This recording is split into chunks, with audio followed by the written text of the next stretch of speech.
제가 봉독하겠습니다.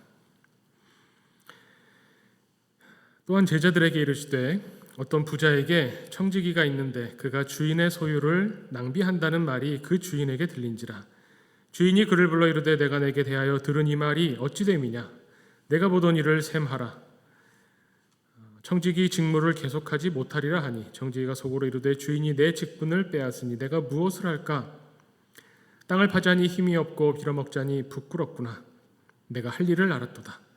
이렇게 하면 직분을 빼앗긴 후에 사람들이 나를 자기 집으로 영접하리라 하고 주인에게 빚진 자를 일일이 불러다가 먼저 온 자에게 이르되 내가 내 주인에게 얼마 빚졌느냐 말하되 기름 100말이니이다. 이르되 여기 내 증서를 가지고 빨리 앉아 50이라 쓰라 하고 또 다른 이에게 이르되 너는 얼마나 빚졌느냐. 이르되 밀 100석이니이다. 이르되 여기 내 증서를 가지고 80이라 쓰라 하였는지라. 주인이 옳지 않은 청지기가 이를 지혜 있게 하였으므로 칭찬하였으니 이 세대의 아들들이 자기 시대에 있어서는 빛의 아들들보다 더 지혜로움이니라. 내가 너에게 말하노니 불의의 재물로 친구를 사귀라. 그리하면 그 재물이 없어질 때에 그들이 너희를 영주할 처소로 영접하리라. 지극히 작은 것에 충성된 자는 큰 것에도 충성되고 지극히 작은 것에 불의한 자는 큰 것에도 불의하니라. 너희가 만일 불의한 재물에도 충성하지 아니하면 누가 참된 것으로 너희에게 맡기겠느냐. 너희가 만일 남의 것에 충성하지 아니하면 누가 너희 것을 너희에게 주겠느냐. 아멘. 네, 오늘 이 말씀은 사실 그 15장부터 이어지는 말씀으로 보고 또 이후에 이어지는 바리새인들이 이 이야기를 듣고 웃었다, 비웃었다라고 하는 이야기까지 사실 이어집니다. 누가복음 15장은 우리가 잘 아는 것처럼 그 잃은 양의 비유, 잃은 동전의 비유, 잃었다 찾은 아들의 비유 이야기가 나오죠. 이 이야기를 15장 맨 처음에 보면 세리와 죄인들이 가까이 들으러 나왔다 하고 거기에 누가 있었냐면 바리새인과 서기관들이 수근수근거리면서 이야기를 듣고 있었습니다. 그리고 오늘 16장 앞부분에 보면 또 제자들에게 이렇게 오늘 이야기를 들려주셨는데 그거를 듣고 있던 바리새인들이 또 비웃었다는 이야기까지 이후에 나오죠. 그러니까 오늘 이 이야기는 어떻게 보면 그 15장에서부터 쭉 이어지는 이야기로 그 한 대목으로 봐야 이해가 됩니다. 왜냐하면 이 불의한 청지기 비유는 읽을 때마다 참 곤혹스럽죠.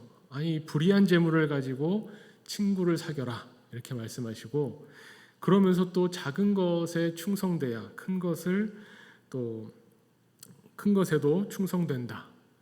그렇지 않으면 작은 것에 불의하면 큰 것에도 불의한다. 이런 식으로 말씀을 하셔서 이 말씀을 이해하기가 참 어렵습니다. 전에도 이 말씀을 다루었지만 이 말씀에 대한 여러 가지 다양한 해석이 있습니다. 그 중에서도 이것이 맞다, 이런 해석은 틀렸다라고 말하기보다 이 이야기를 통해서 오늘 우리에게 필요한 말씀으로, 오늘 우리에게 주시는 말씀으로 어떻게 이 말씀을 바라볼 수 있을까? 이것이 우리에게 중요한 거죠. 오늘 말씀을 읽으면서 아마도 그 이해하기 어려운 부분은 왜 이 청지기가 해고되고 나서 그 어떻게 보면 완전히 쫓겨나기 직전에 사람들을 불러서 이 빚진 증서를 고쳐 쓰게 해서 주인에게 손해를 입혔는데 이 주인은 이 청지기를 칭찬할까? 그 이야기를 들으면서 사실 바리새인들이 비웃었다는 거죠. 마찬가지로 여기에 대해서 이해를 못한다고 하면 사실 우리도 어떻게 보면 바리새인처럼 비웃지는 않지만 이 말씀 참 이상하다. 예수님의 이 말씀이 참 이해가 안 간다라고 생각하는 바리새인과 비슷한 입장이 아닌가 보게 되는 겁니다. 그래서 이 이야기를 오늘 볼 때 이 이야기만 딱 떼어서 놓고 보면 참 어렵지만 그 앞에 나오는 특히 탕자 이야기하고 이렇게 견주어 보면 비교하면서 읽어보면 조금 더 쉽게 이해할 수 있습니다. 탕자 이야기에서도 보면 아들이 둘이 있었죠. 근데 큰아들 말고 둘째 아들이 자기 재산을 먼저 달라. 어떻게 보면 아버지가 아직 돌아가시지도 않았는데 유산을 먼저 달라라고 요구하죠. 이건 사실 부당한 요구입니다. 이 부당한 요구를 아버지가 들어주고 이 둘째 아들이 먼 나라에 가서 이 재산을 막 쓰는데 이 재산을 낭비했다고 나오죠. 이 낭비라는 말이 어떻게 보면 오늘 나오는 불의한 청지기의 이야기에서 똑같은 단어가 나옵니다. 이 청지기가 어떻게 보면 해고된 이유가 1절에 보면 그가 주인의 소유를 낭비한다는 말이 그 주인에게 들렸다라고 하죠. 이 낭비라는 말이 어떻게 보면 그래서 두 이야기를 이어주고 같은 선상에서 같은 맥락에서 이야기를 이해하게 해줍니다. 둘째 아들이 유산을 달라고 한 것도, 아버지가 살아계신데 유산을 달라고 한 것도 부당하고 불의한 일이지만 더 큰 문제는 이 재산을 낭비했다는 거죠. 그래서 그 먼 나라에서 있을 곳이 없어서 돼지치는 사람 밑에 들어가 있다가 결국 돌아오게 됩니다. 이 주인과 청지기의 관계에서도 주인이 이 청지기, 옳지 못한 청지기, 불의한 청지기라고 하는 이 사람에게 너 이제 그만해라, 청지기의 임무를 그만 맡아라 라고 했던 것도 이 주인의 재산을 낭비했기 때문입니다. 그 말은 뭐냐면 우리가 아버지가 아들에게 재산을 주고 그런 돌아온 아들을 받아들이고 하는 것은 어떻게 보면 아버지와 자식의 관계니까 아버지가 웬만하면 좀 인격이 훌륭한 아버지면 아들이 낭비하고 와도 좀 받아줄 수 있지, 이해가 되는데 우리가 참 이해하기 힘든 것은 주인과 청지기의 관계입니다. 이 주인은 청지기에게 무엇을 기대했을까? 내 재산을 막 불리는 걸 기대했을까요? 아버지가 아들에게 유산을 물려줄 때 이 재산을 가지고 더 크게 사업을 확장해서 내가 죽고 난 이후에 나보다 더 부유하게 살아라, 이런 건 아니겠죠. 아버지의 것을 물려받고 이어가는 것, 어떻게 보면 부모가 자식에게 바라는 것 중에 하나겠죠. 마찬가지로 주인과 청지기의 관계도 이 청지기가 종이 아닙니다. 무슨 주종 관계로 내 재산을 맡았으니 이 재산을 2배로 불려라, 우리 달란트 비유에 나오는 주인처럼 생각할 것이 아니라 이 주인과 청지기의 관계에서 주인이 청지기에게 바랬던 게 뭔가라는 겁니다. 무엇을 원했을까요?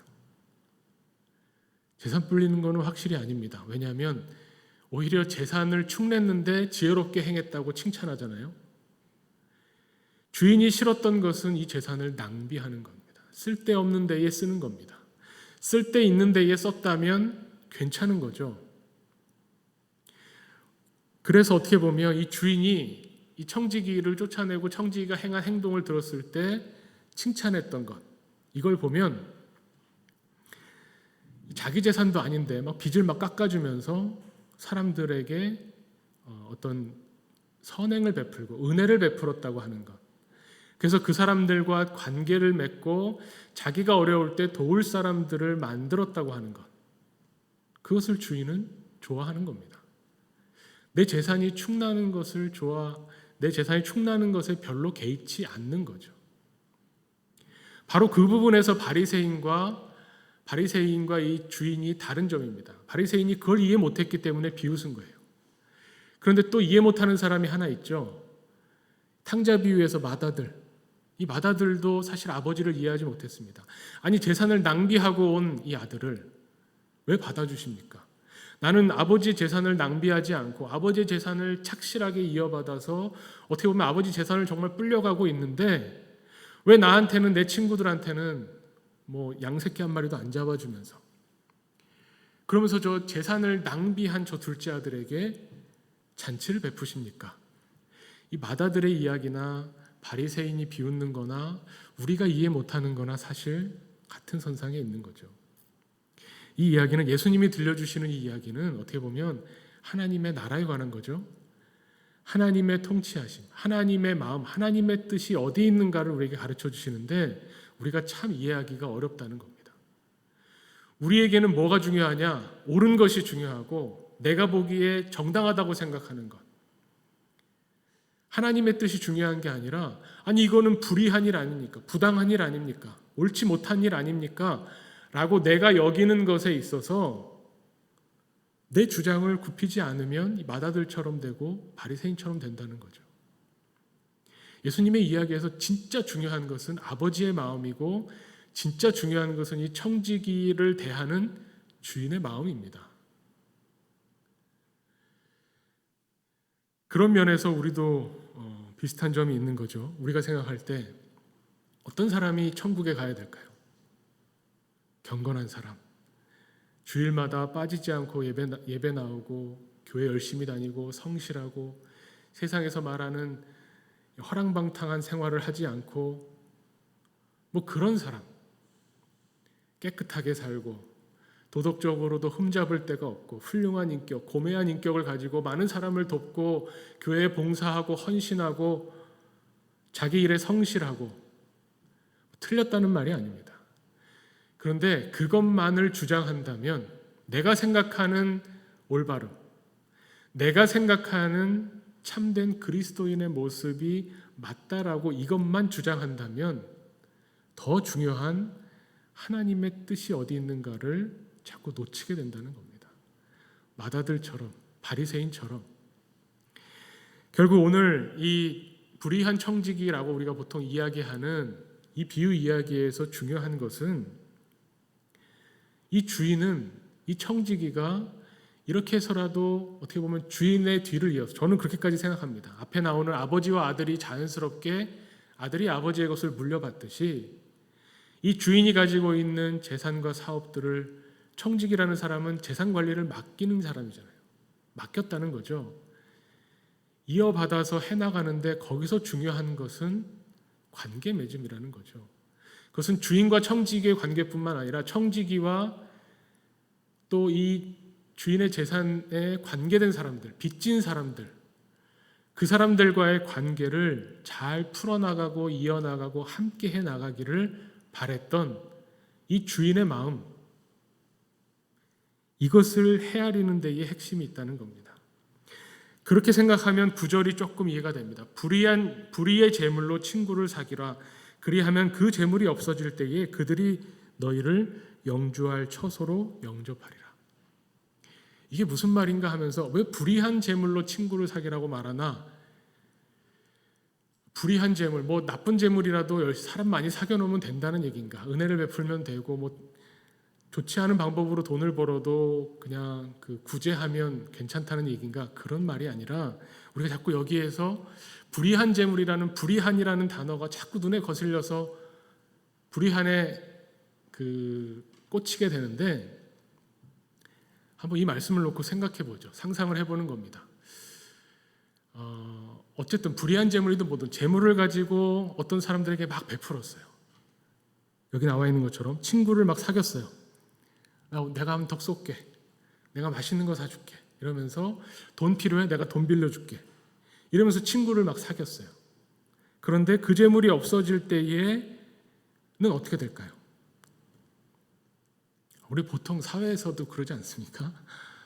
맨날 재산이 경제적으로 좀 풍요로워서 맨날 밥 사주고 뭐 이렇게 선물도 주고 때마다 챙겨주고 급할 때 돈도 빌려주고 그러는데, 만약 그 사람이 갑자기 쫄딱 망해서 돈이 한 푼도 없어집니다. 그럼 어떻게 됩니까? 그때 진짜 친구가 누군지 알게 되죠. 보통은 어떻게 되나요? 연락을 끊죠. 이제 더 이상 나한테 좋은 걸 줄 수 있는 형편이 아닌 걸 압니다. 바로 앞에 나오는 이야기에서 둘째 아들이 아버지 재산을 가지고 먼 나라로 가서 낭비했다고 하죠. 그 낭비는 뭡니까? 친구들한테 막 썼는데 막상 돈이 다 떨어지고 나니 갈 데가 한 군데도 없는 겁니다. 그럼 제대로 친구를 사귄 게 아니죠. 정말 그거는 말 그대로 돈을 낭비한 겁니다. 내가 어려워졌을 때, 내가 재물이 다 떨어졌을 때 나를 영접해 줄 사람이 하나도 없었기 때문에 돼지우리에 가서 돼지가 먹는 걸 먹어가면서 연명했다는 거잖아요. 예수님이 말씀하시는 거는 친구를 사귀는데 그 친구는 어떤 친구를 사귀어야 되느냐? 나에게 재물이 없어졌을 때 영접할 수 있는 사람들과 사귀어야 된다는 거죠. 거기에 오히려 우리가 봐야 되는 부분이 있는 겁니다. 불의한 재물에 강조점을 두지 말고 이런 친구를 사귈 수 있을까? 내가 돈이 없는데 나를 영접할 사람들. 그 사람이 누굽니까? 그런 친구가 누굴까요? 여기 복수로 나와서 생각해 볼 바가 많지만 딱 떠오르는 것, 예수님 같은 친구죠. 우리는 그런 사람을 사귀어야죠. 예수님 같은 친구. 우리가 주님을 생각할 때 어떻습니까? 내 상황이 어떻더라도 내가 열심으로 교회 봉사하고 섬기고 헌금하고 뭔가 이 세상에서 경건한 생활을 할 때만 예수님이 우리를 받아주실까요? 우리 기도를 들어주실까요? 그렇지 않죠. 내가 범죄했을 때, 내가 나약해졌을 때, 내가 더 이상 도움을 구할 수가 없는 그때 손 내밀어 주시는 분이 예수님이라고 우리는 믿잖아요. 여기에서 중요한 거는 이 불의한 재물이건 정당한 재물이건 재물을 가지고 사용할 때 누구와 사귀어야 되고 어디에 가치를 둬야 되느냐. 낭비하지 않고 정말 하나님, 주인이 원하는 뜻대로 써야 되는 이 재물은 어디에 써야 되느냐 이겁니다. 우리는 예수님, 주님 같은 이런 참된 것에 재물을 수단으로 사용해야 되는 거죠. 이 재물은 목적이 아닙니다. 왜 불의한 재물이라고 했을까? 이거는 그냥 수단인 거예요. 수단이 어떻든 하지만 이 작은 일에서부터 정말 중요한 목적을 향해서 분명한 방향성을 가지고 쓰고 살아야 된다는 거죠. 11절 말씀에 보면 그래서 너희가 만일 불의한 재물에도 충성하지 아니하면 누가 참된 것으로 너희에게 맡기겠느냐. 이 작은 것에서부터 차근차근히 하나님의 뜻을 찾고 구하면서 정말 하나님이 원하시는 것이 무엇일까? 내가 좋다고 생각하는 것 말고 내가 옳다고 생각하고 내가 불의하다고 생각하는 것은 중요한 게 아니라는 겁니다. 그게 중요한 게 아니라 하나님이 중요하다고 생각하는 것, 하나님이 참되다고 하시는 것이 무엇인가의 중요성을 두는 사람, 하나님은 그런 사람을 찾으신다는 겁니다. 아버지의 마음으로 그런 사람이 하나님의 뜻을 찾고 구하면서 돌아올 때에 하나님이 기뻐하신다는 거잖아요. 이걸 이해 못했기 때문에 바리새인들은 비웃습니다. 아이고, 재산이 줄어들었는데 저 주인은 왜 저렇게 기뻐하는 거야? 자기 재산 축났는데 어떻게 저 청지기를 칭찬하는 거야? 주인의 마음은 그런 게 아니라는 겁니다. 우리를 향하신 하나님의 마음은 우리가 이 세상에서 큰 일을 이루고 어마어마한 업적을 이루고 많은 사람을 살려내는 위대하고 큰 일을 행하는 데에 기뻐하시는 게 아니라는 겁니다. 오늘 하루 만나는 사람들에게 하나님의 뜻이 어디 있는지, 그들에게 하나님의 사랑이 무엇인지를 작은 마음, 작은 선행, 작은 말과 행동 하나에서라도 보여주기를 원하시는 것. 그것이 하나님의 마음이라는 거죠. 이 작은 일이 뭘까요? 그래서 우리가 생각할 것은 이겁니다. 아주 이 작은 일이라도 이것이 내가 온전하지 못하고 내가 기대하는 것만큼 그리스도인이라면 이 정도는 살아야지 라고 하는 그 기준에 못 미치더라도 분명하게 하나님의 뜻에 합당한 방향을 바라보면서 지금 단 한 걸음이라도 나가는 그 작은 일이 뭘까? 이걸 한번 생각해보고 묵상해보자는 겁니다. 그래서 이것을 예수님의 마음에 합당하게 할 때, 우리가 어렵고 힘들 때 우리를 영접해 줄 수 있는 정말 이런 참된 것에 우리의 마음을 쏟는 것, 이것이 정말 중요한 거죠. 반대로 이야기하면 작은 것을 경솔하게 여기고, 내가 큰 일을 하고 있는데 더 큰 하나님 나라를 위해서 내가 지금 못하더라도 혹은 지금 이걸 하는 거야 라고 말하는 것이 안 통할 수 있다는 거죠. 아주 작은 일, 어떻게 보면 이렇게 오늘 우리 신앙생활에 있어서 경건을 찾아서 어떻게 보면 경건한 생활로 하나님을 섬기고자 할 때, 하나님의 뜻을 찾고자 할 때 이렇게 수요 예배에 참여하는 것도 작은 일이 될 수 있을 겁니다. 특히 코로나 시대에는 더 그렇겠죠. 이런 이론 아마 아실 겁니다. 깨진 유리창 이론이라고 아실 겁니다. 어떤 건물에 유리창 하나가 깨져 있으면 빨리 고치지 않으면 어떻게 되나요? 여기도 깨지고 저기도 깨지고 막 깨져 나가는 거죠. 실제로 1969년에 스탠포드 대학에서 심리학과에서 그런 실험을 했다고 합니다. 스탠포드가 이제 대학 도시니까 좋은 동네, 바로 옆에 좋은 동네가 있겠죠. 거기에다가 차를 한 대 세워놨는데 그 차의 본네트라고 그러죠. 본닛을 살짝 열어놓은 거예요. 본넷을 열어놓고 그냥 놔뒀어요. 고장난 차가 서 있는 것처럼 이렇게 놔둔 거죠. 그랬더니 동네가 좋으니까 역시 일주일이 지나도록 아무도 이 차를 안 건드려요. 일주일 지나도록 이제 관찰하다가 연구자가 쓱 가서 그 자동차의 뒷문 유리창을 망치로 툭 깼어요. 그 다음에 어떻게 했을까요? 며칠 지나니까 앞유리창, 뒷유리창 막 깨져 나가는 거죠. 그게 뭐냐면 우리가 유리창 하나 깨졌다는 게 뭐 별거 아니지. 아주 이 작은 것. 하지만 그 작은 것을 그냥 내버려 두면 이 작은 일이 점점 큰 일이 된다는 겁니다. 작은 것에 소홀하면 큰 것을 놓치게 되고요. 작은 일에도 정성을 다하고 작은 일을 꼼꼼히 챙길 때에 그때 점점점 긍정적인 큰 일들이 이루어져 나간다는 거죠. 코로나 시대를 겪으면서 작은 일이 뭘까요?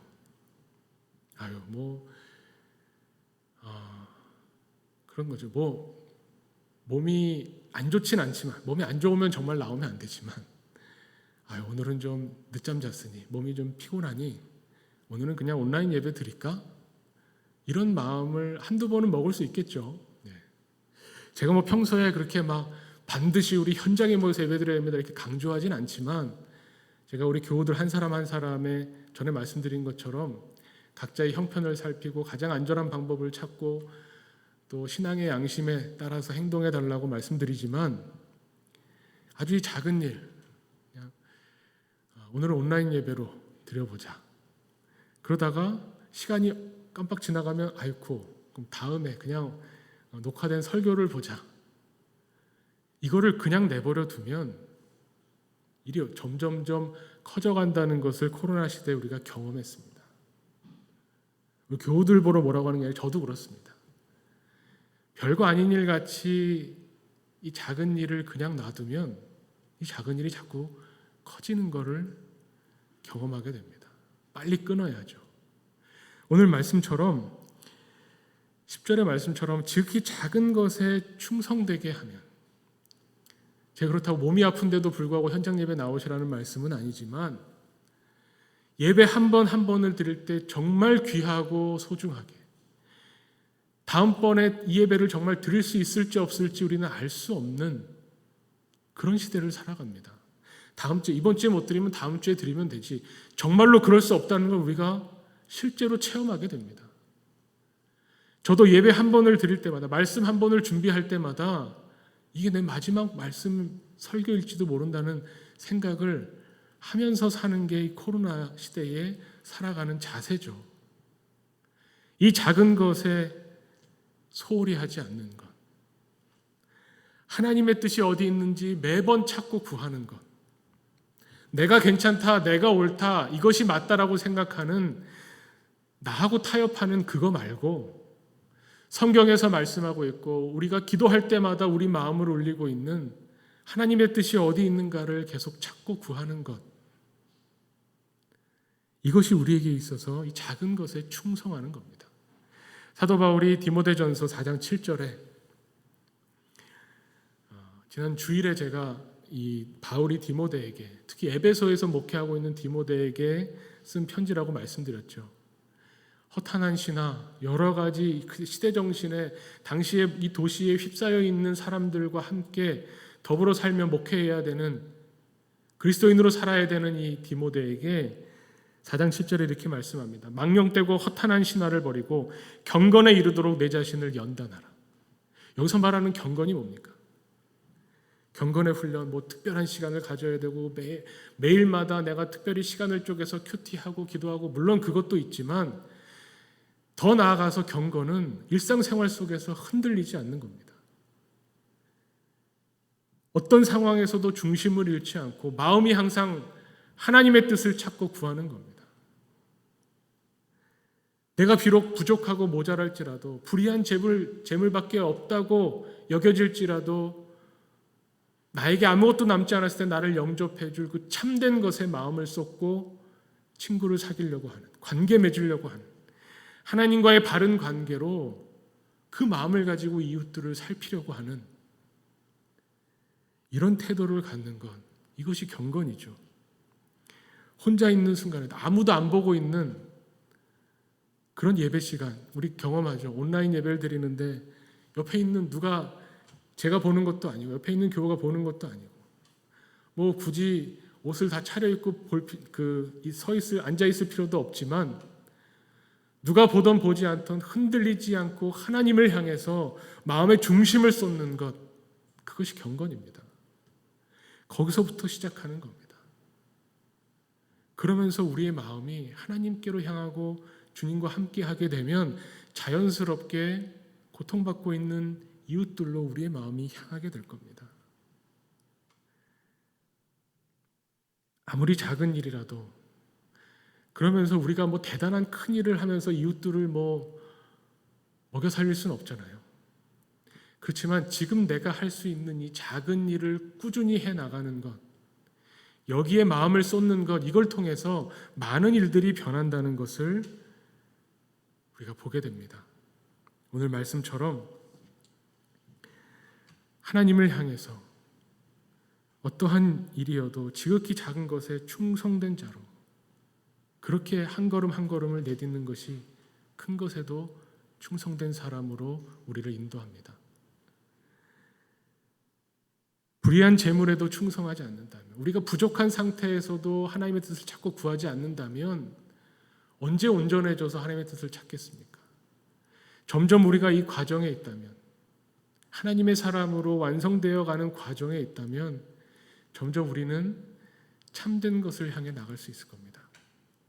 오늘 말씀을 통해서 우리가 정말 작은 것에, 우리 생활 가운데, 우리의 삶 가운데, 또 우리의 경건한 신앙생활 가운데 어느 것 작은 것 하나라도 소홀하지 않고 오히려 작은 일에 충성되게 기도하고 예배하는 그런 우리 하나교회 되기를 간절히 원합니다. 이것이 우리가 이 시대 코로나 팬데믹 이후를 살아가는 정말 우리에게 절실히 요구되는 그런 자세가 아닌가 생각합니다. 낭비하지 않고 우리가 쏟을 수 있는 에너지가 한정되어 있다면 헛된 것에 낭비하지 않고 정말 참된 것에 우리의 마음과 우리의 에너지를 쏟게 되기를 원합니다. 그 참된 것은 예수 그리스도죠. 정말 예수 그리스도는 우리가 힘들고 우리가 나약하고 우리가 가진 게 없을 때 우리를 영접해 주실 분이라는 것을 말씀을 통해서 다시 한번 깨닫게 됩니다. 이 시간 함께 오늘 말씀을 묵상하면서 함께 하나님 앞에 나와 기도하기를 원합니다. 하나님 앞에, 하나님, 우리가 정말 참된 것에 마음 쏟기를 원합니다. 하나님이 우리에게 주신 것들을 낭비하지 않고 우리가 비록 불완전하더라도 오직 하나님의 뜻을 찾고 구하며 이 작은 걸음을 한 걸음 한 걸음 내딛기를 원합니다. 우리의 마음이 온전히 예수 그리스도에게로 향하며 그 마음으로 세상을 보기를 원합니다. 그 마음으로 하나님 앞에 기도하기를 원합니다. 우리 이 시간 함께 하나님 앞에 간구하며 나아가겠습니다.